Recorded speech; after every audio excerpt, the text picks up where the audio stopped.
Hello, everyone, and welcome to TOCA Talks, our educational platform that shares relevant content and insights on how to better control and improve our relationship with our most loved and sometimes hated device, right?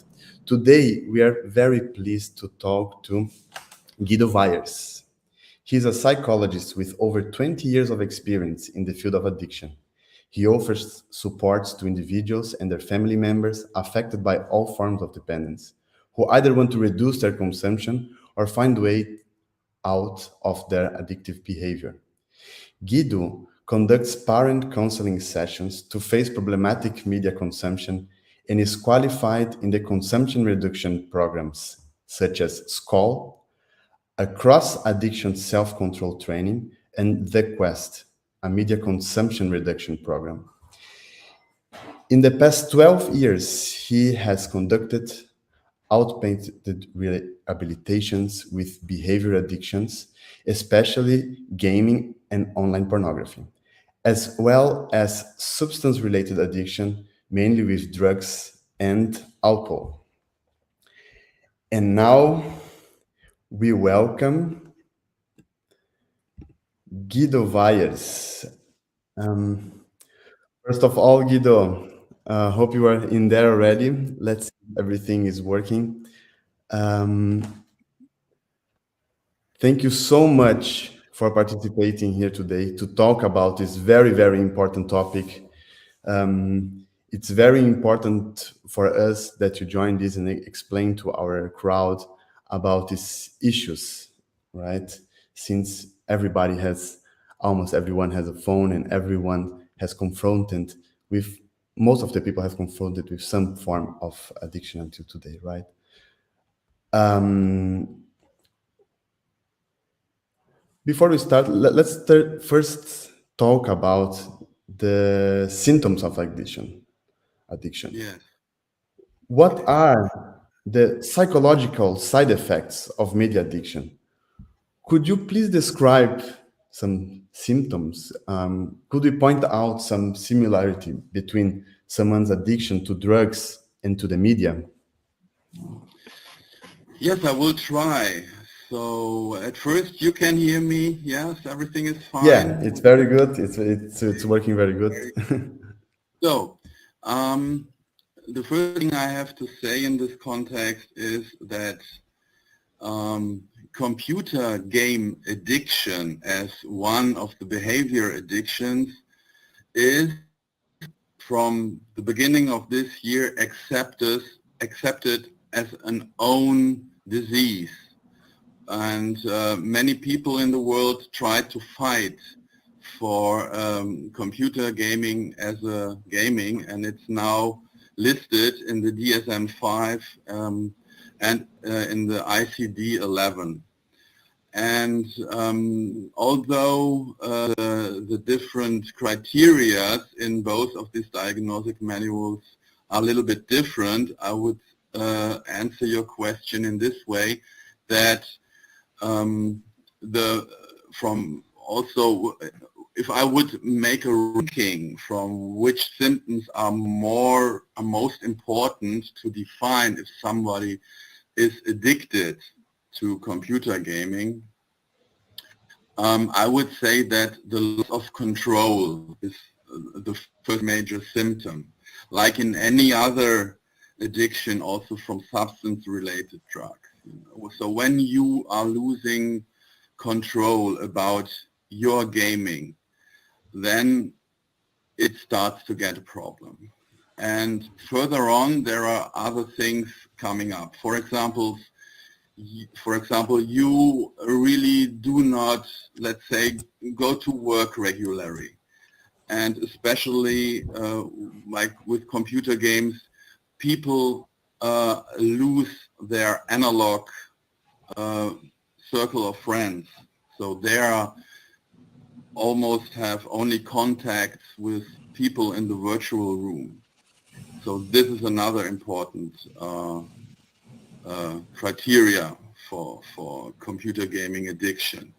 Other criteria are, for example, you can also have something like psychological withdrawal symptoms, you know, especially ask for the psychological side effects. So one effect would be if you would stop playing computer games, you would get quite nervous, irritated, maybe even you can't sleep well. And so these are psychological symptoms where you can see that something is not really wrong, you know. So my experience with really computer game addicted people is often that they almost did nothing else than 10, 15 years playing computer games. And although the time of gaming is not really a good criteria to say if someone is addicted or not, but as you can imagine, when a person is playing computer games 10, 15 hours a day, then there is no much place for something else. So let me see if I have forgotten something else. So in general, it's always that the life in the virtual world is becoming much more important than anything else in the real world. Like, you know, you can lose your job or you cannot even have a job, become at a job. Like I said, the social contacts are not really analog, but just virtual. And there are, of course, many consequences. You know, you have a broken biography and you really do not get along very well in the analog world. Very, very interesting what you point out. But related to gaming, is social media like a computer game? Would you be able to connect those things, or you would see it something completely different? The research in this field is really very much in the beginning. It's really in its kind of baby shoes, you know. I was on a congress, especially about social media. There was a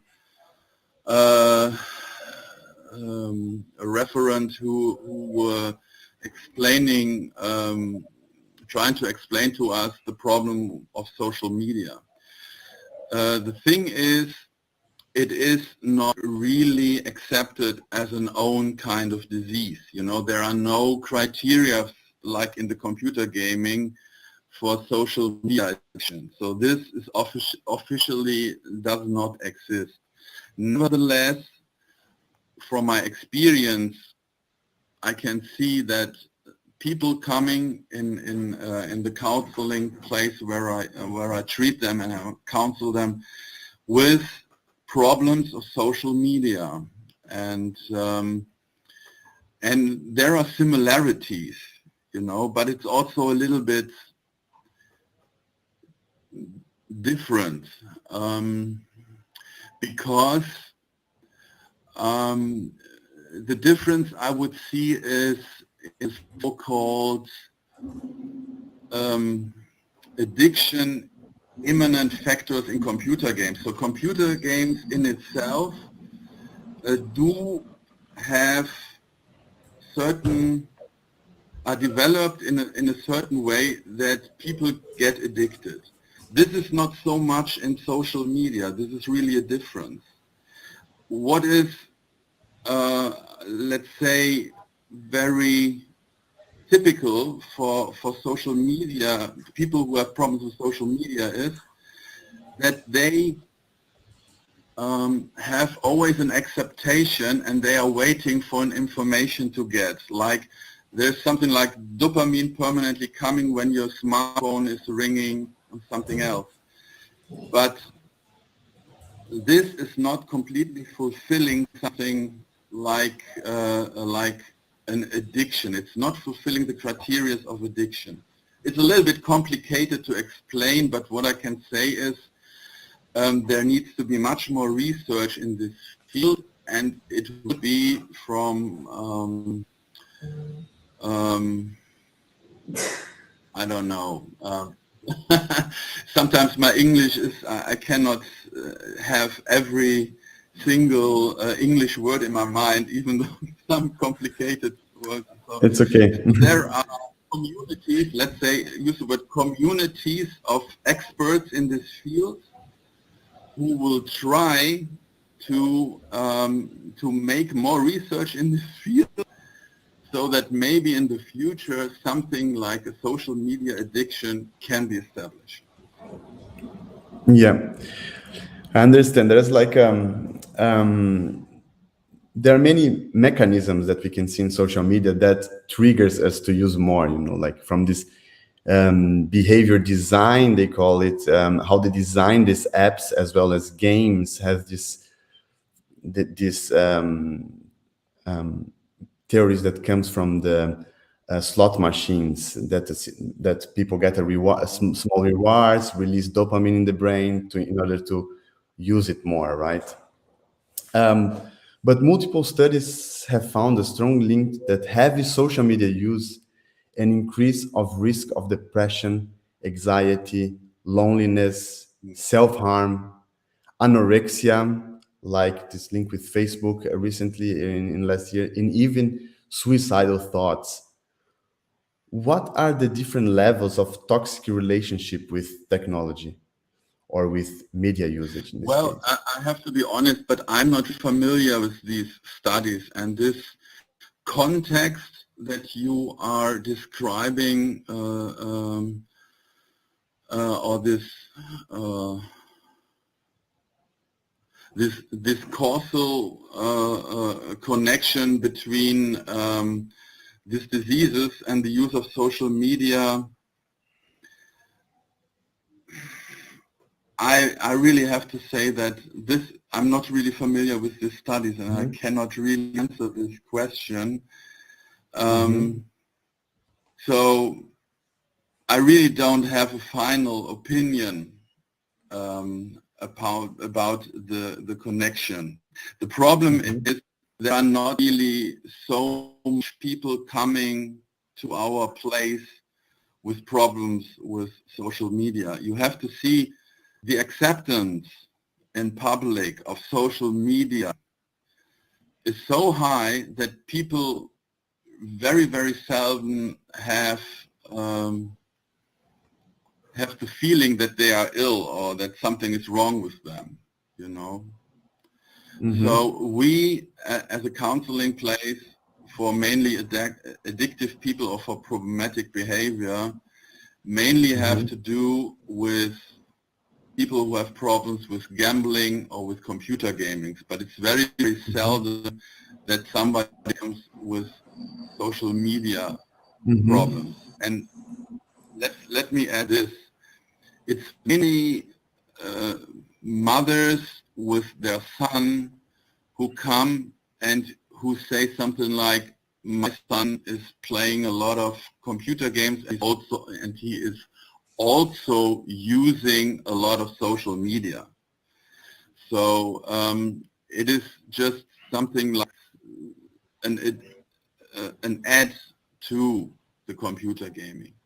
But what is known is that the use of social media, especially something like WhatsApp, Instagram, and so on, is mainly more used by girls and women as by men. And after 8 years in this problem, it was just the other day that the first time a woman came to me with a problem of gaming and of social media. And so this was the first counseling after all these years I had with a woman with this problem. Therefore, I need to apologize that I cannot really give you a answer to this question. Sorry. No, okay, that's totally fine, and it's very interesting what you point out as well in this relationship with gaming and the social media that's often interconnected. The both one uses much of one and also uses much of the other. There is a link between those both Sorry, worlds, I right? cannot really, connection is not so good. I cannot, can you please repeat the question? I didn't question. I was just confirming. how important is what you said, and interesting, you know, how the the gaming is also connected to social media. The gamer, the addiction in games is also connected to social media, and perhaps with other drugs as well at the same time, right? Um, Yeah. but we can go to the Therefore, nowadays we try to use a different expression for everything in the mhm, fields of experts. We mhm, trying to speak from internet usage problems. mhm, So it's all together. It's gaming and social media. It's the mhm, usage, the problematic or pathological usage of the internet. mhm.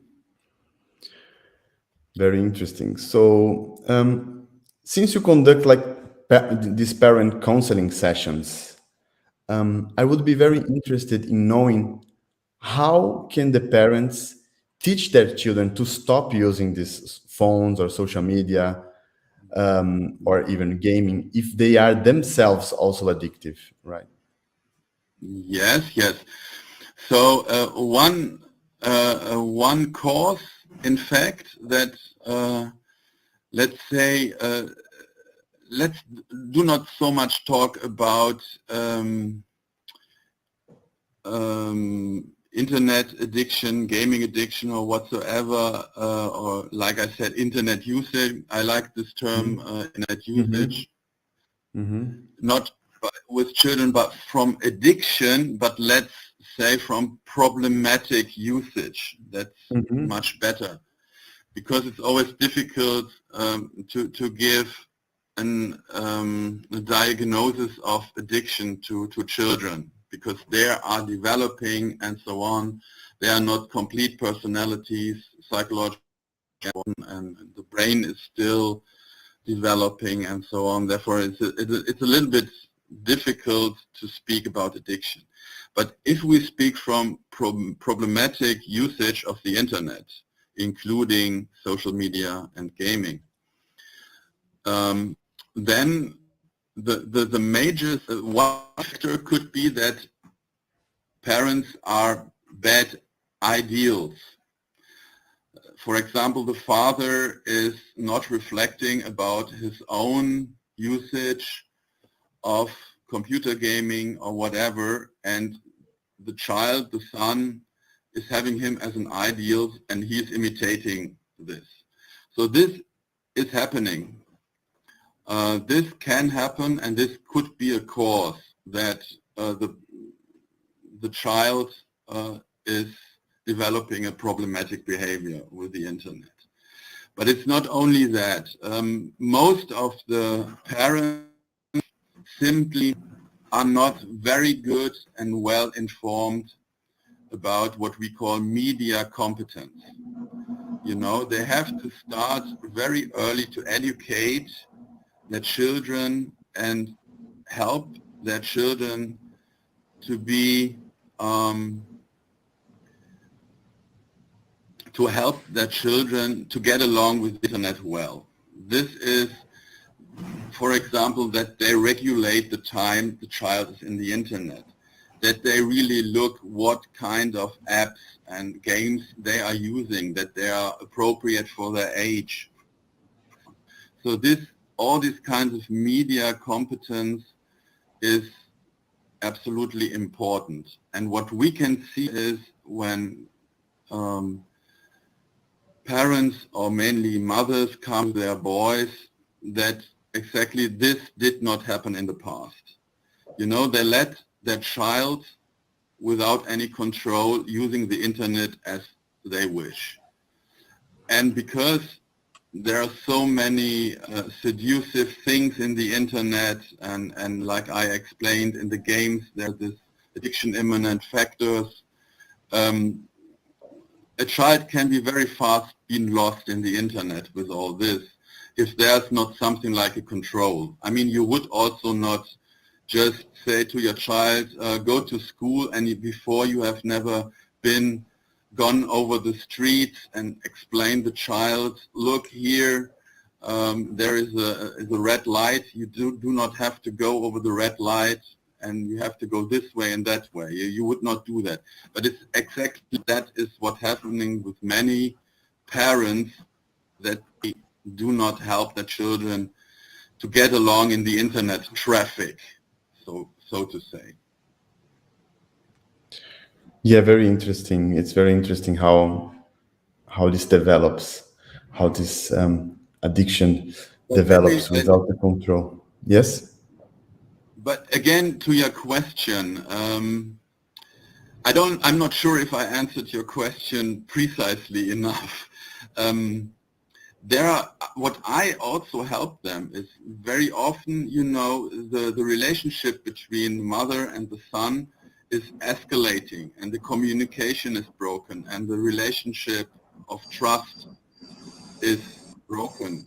And there are things where I really can help to get the communication better. And there are also some helping materials, some books which are very good to help them to optimize the conversation again. That's also important. So I have these books. They are for free, and in these books, it's very good. There's a very good help for them how they can de-escalate their communication problems with this topic. I want to mention that. And this book is called Battlefield Home. So. Wow, what a title. Yes, it's a very nice title. Yeah. Yeah. And it's for free. Where can we get this book? Well, I received them for my counseling place from a health insurance. I can send you the information about via email. So yeah, that would be great, and we can share with those who, that's great, and we can share with those who watch us and have this problematic at the moment with their and children. Of course you can also it's nothing secret. It can be made public, and you can share that with your listeners too. Yeah, this is the goal. So we try to share this information with everybody because it's something that is very important nowadays. Of course, people that come to you have certain I have to say it's in German, Yeah, no problem. Today with technology, we can translate things very easily as well, right? Even I think parents and children and the use of technology, it's always been something very a difficult relationship, right? And of course, the people who come to you, this case is much more are more extreme cases where there is out of control.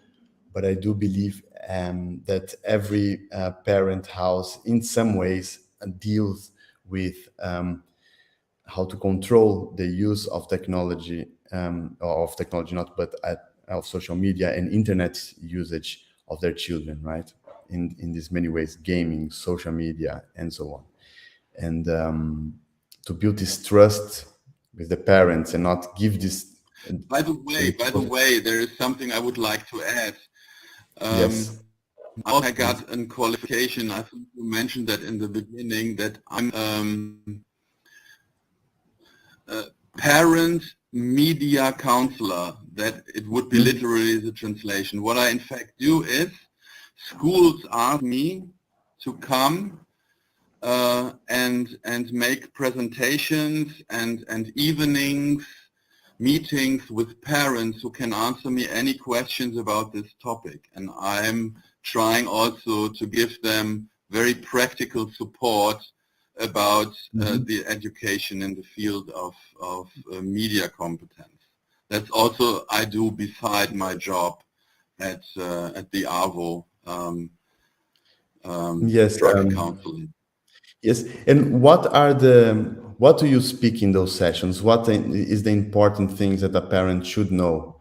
Well, I try to, at first I make a presentation, I try to explain in everything about computer gaming addiction, about addiction in general, about the usage of social media and youth protection, and about cyber mobbing, and about the use of smartphones. So it's a wild field, and what I practically do before I have this presentation, the schools ask the parents before I come what questions they do have. And then I modify my presentation and make something like a priority extracted from their question. So I adapt my presentations so I can very good answer them their question. Nevertheless, I do this about 1.5 hours, 1 hour presentation, and then half hour is questions, all kind of questions they pose to me spontaneously. And I try to answer them, like I today try to answer your question. What are common questions that you have when you do these counseling sessions, and have these questions been changed in the last 10 years? Like, are there more requests, or are the questions different? Do you think there is like a more concern or Yeah. less concern? Unfortunately, in the last 2 years, because of Corona, it did not happen in present, and all these last appointments with the parents were cancelled, unfortunately. But what I can tell you, what I expect, what will happen, the next 2 ones I will have in October, and I'm still waiting for the question the parents have. What I can imagine is that there are a lot of questions concerning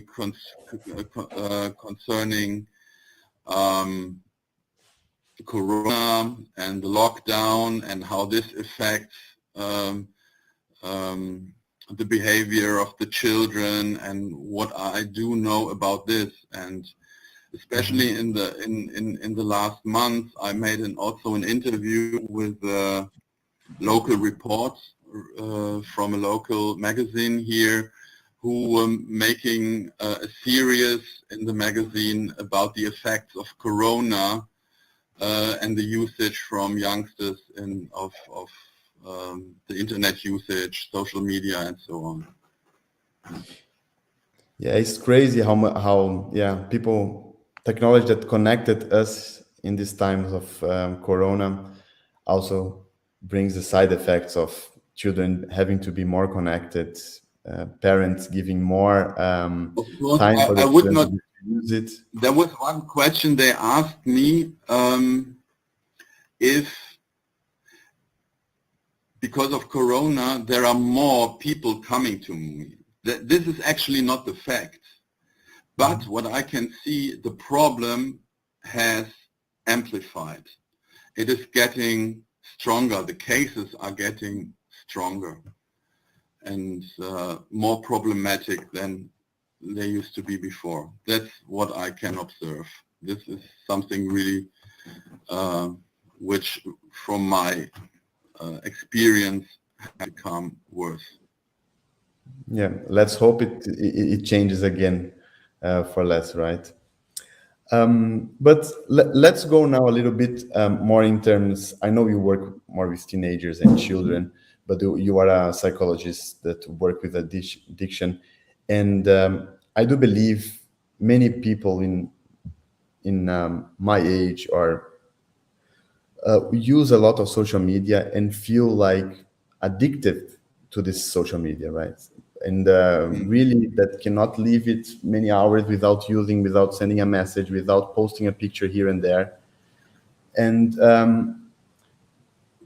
how to overcome this addiction? For most people, like completely stopping using these technologies and this social media altogether, like Facebook, Instagram, and so on, is not going to happen.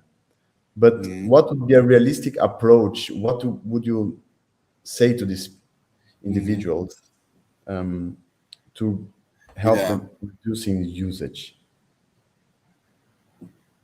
What you are considering, I think, is the question of digital detox, right? And the Yes. way how you can realistically make a kind of digital detox. Because Yeah. How on the can you? one hand, is that right? Did I understand Yeah, that right? Or did I that's right. That's right. summarize it? Yeah, exactly. How can we use mechanisms to help us using less and being in control of our devices? Okay, you see, to me, coming people not only with addiction, but with a misuse or problematic behavior. And the methods that I use are different between people with an addiction and people with a problematic behavior. So with addiction, there's mainly the recommendation to completely stop with everything from which you are addicted. So abstinence is the main goal. This is not the case with people who are misusing something or have a problematic behavior. There, the main goal is reduction. And you were also introducing me. I offer this reduction programs like SKOLL and like the Quest. And usually I start with, in my counseling, um, with something that I would call self-observance. So the first thing that you need to do, you really need to observe your own behavior. And I give them a so-called consumption diary. So where you noticed in every 4 hours of the day how much you use what kind of application, Facebook, whatsoever, or games or whatever. So you first start with listening up for 1 week all your usage of the internet. So that the first thing you see, how much is it really? How much time do I spend there really? Another thing that you can also do, this is maybe more easy, nowadays you have applications like, for example, Mental, who listening up all your applications. So this is the first thing, that you have an overview about what kind of usage you have in the internet. And then the next step would be that you make an own game, how you want to reduce, how much you want to reduce.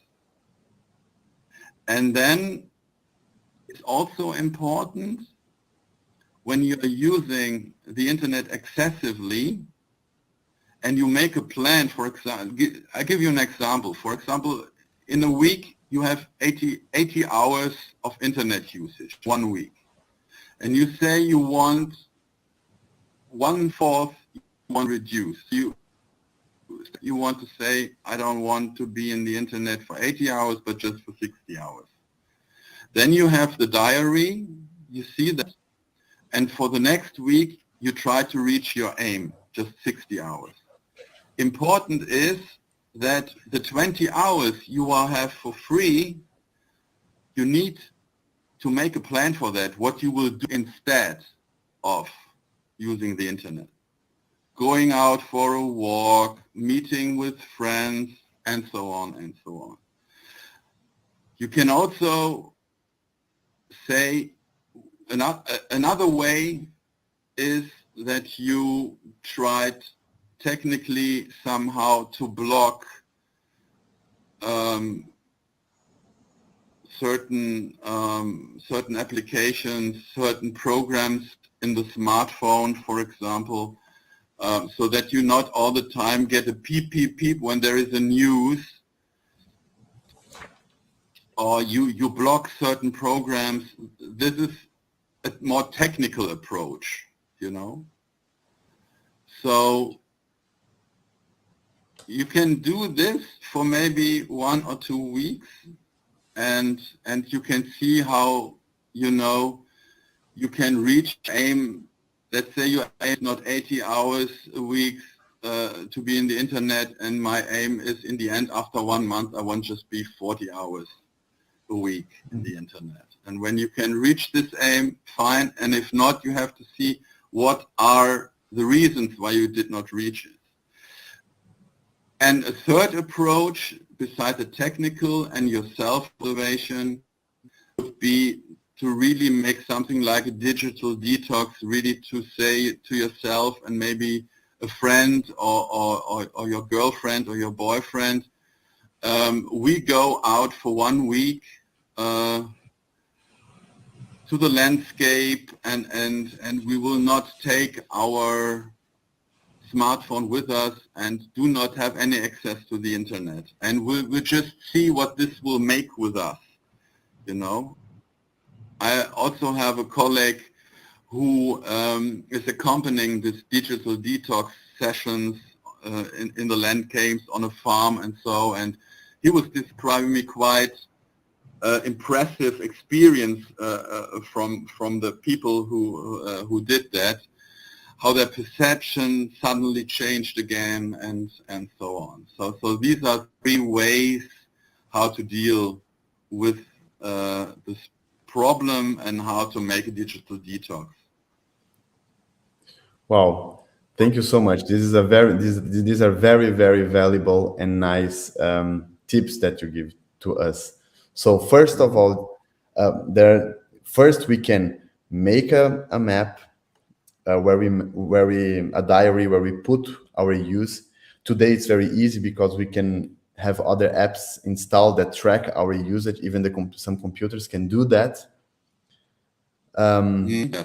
The other would be to make targets to reduce Again, this use. this is something you can do it analog and you can do it digital again. But there's also an advantage to make it analog, you know? Yeah, because you want to become less dependent on your digital applications.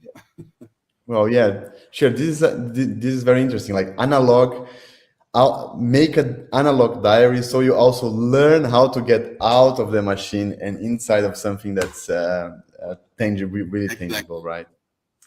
Exactly. And the third would be like a digital detox. Could be a weekend long or a week long with a beloved person, where we experience a time without the phone, which is something that we rarely have, right? Something that we rarely have this opportunity nowadays. We are all the time with this device. Like I can't see anyone. If I look around here, the office where we work, everyone has its phone and everyone has touched this phone at least once in the last hour, most probably. Not But everyone, but then, I'm quite sure. believe me, if you really want it, you can do it. Yeah.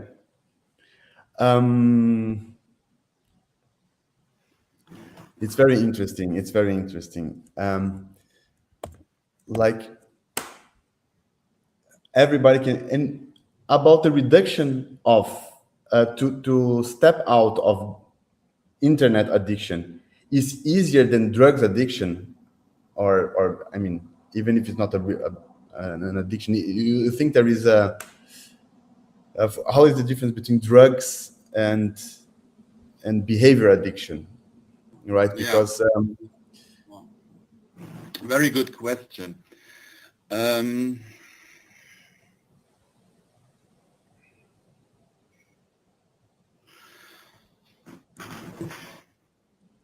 I think the way is a little bit different to get out of the addiction.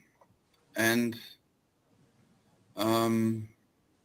the problems that are connected with, for example, a drug or alcohol addiction are different than the problems you have with a behavior addiction. For example, I give you some spots or some very, special problems of the main addictions, of the different addictions. Gambling. In gambling, there are very often the problems that the people have depth, which can be existential, you know. They, everything is around money, how they can reduce their money, how they can deal with their money. And this can take time until they will be able to learn how to get along with money. And it's absolutely important for them not to gamble. And we try to help them somehow to get to have a better dealing with their money problems and also with their relations problems and so on. But the problems with people with computer gaming, for example, is they are very, very often socially isolated. We need to help them again to get into contact with other people. We need to help them to find their place in the analog, in the real world, and that they have spare time activities, not in the internet, but in the real world, like doing sport, going out for a walk, and do these kind of things. These are their major problems. And again, also this takes a lot of time until they can change their time in the internet to their analog time, you know. Okay. The harder it is, the longer they are addicted, you know. And with drug and alcohol, you again have this problem much more with the withdrawal symptoms, the physical and the psychological withdrawal symptoms. This is something, you know, where in the first month, when the probability of a relapse is much higher than after that. So they have to fight in the first time very much not to get a relapse. And so you see the problems are really different, and it's very hard to say for each individual. It's easier to get rid of this addiction or that addiction. It's extremely individual and it's extremely dependent upon each personality and each case. So it's very, very hard to make any generalizations about that. Okay. Interesting to see that both has a very strong weight, and you would think like drugs is a substance, you take it and of course it's more difficult to get out of it, but actually not. It depends on each case.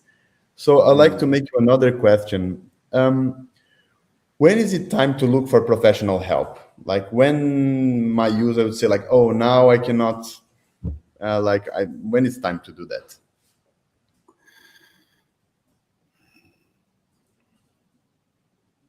The most important, I would say, is if you really have a feeling of suffering. When you really feel I'm suffering upon usage of this or my media consumption or whatsoever. So this is one thing. On the other hand, it's very often happens that people who are addicted do not have this feeling of suffering. Nevertheless, they realize that their life is going in a wrong way.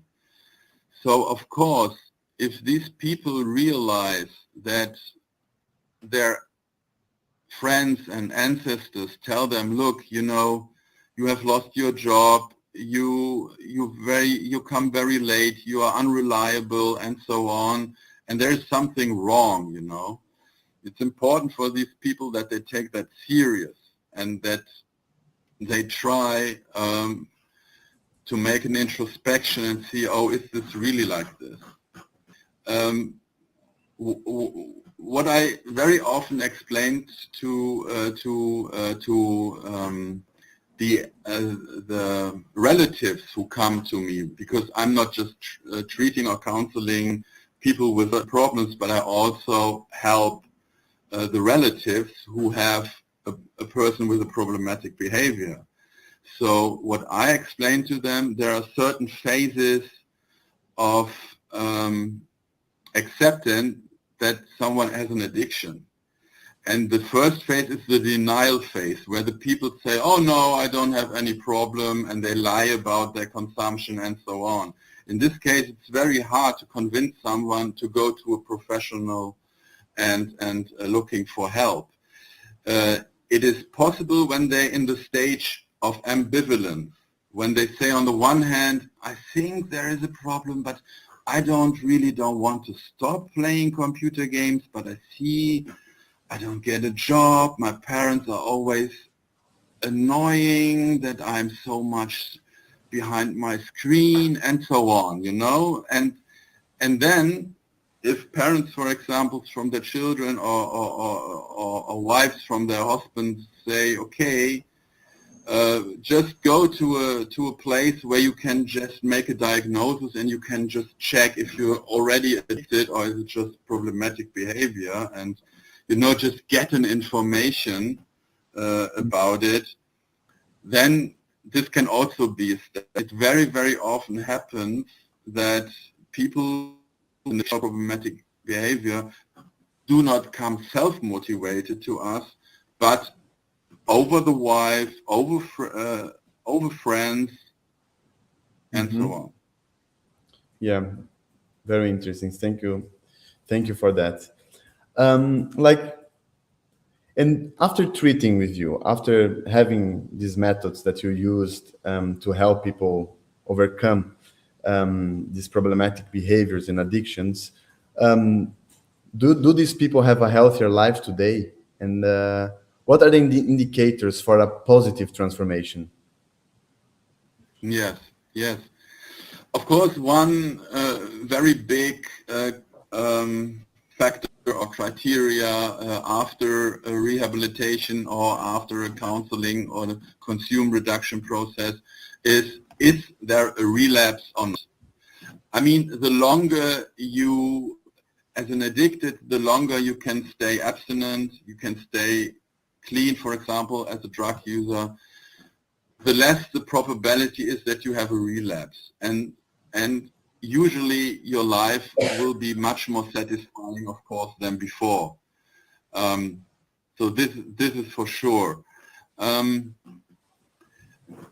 What is quite important is that after a counseling or a rehabilitation process, you should not stop being occupied with this topic. So we recommend our clients after rehabilitation either to go in a self-helping group, yeah. In German we call that Selbsthilfe. So it's a group of people who are also affected by the problem someone has, and they meet regularly, maybe every week or once a month, sit together, so that this problem that they have is still always on their mind, and it will help them to get a relapse. With people who have a problematic behavior, it's also important, like we have SKOLL, we have 2.5 months, 10 sessions where I can help them to reduce their problematic behavior. And now next week, it will be after 6 weeks, I think, we meet again and we check out if there is a long-term effect, you know, if they still have reached their aims, what they reached or not. And if not, they really have to think about to do even more, like either drug counseling, drug therapy, or alcohol therapy, or something like a therapy for behavior research, inpatient or outpatient, or maybe the recommendation can be like going to a psychotherapist to treat the underlying problems of the addiction, because you always have underlying problems of an addiction or problematic behavior. And if you solve underlying problems, your problematic behavior or your addiction can somehow disappear. You know, this is also quite important. So we really always offer our clients forthcoming treatments, counseling, psychotherapy, and so on. Yeah, Guido, very interesting what you say. Like it's always a process. It's not something that it's solved very quickly. And I think this was our last question.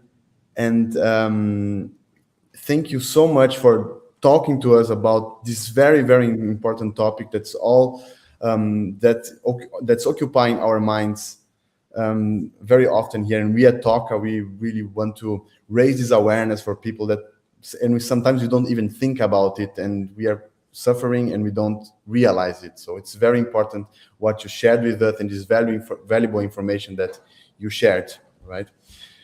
Thanks for participating, and we are going to post the book recommendation for the people. And to finalize, for those who hear us, we are TOCA, a project to raise awareness about the side effects of smartphones and computer usage.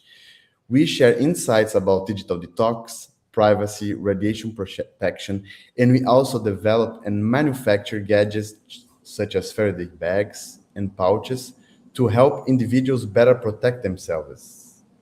So if you feel interested, you can check our website and see what we do. And if you liked our talk today, please leave your comment and share it with the people who might also be interested in this content. Thank you so much, Guido, and I wish you a nice weekend. Yeah, it's Friday already. Bye-bye. Yeah, it was a pleasure.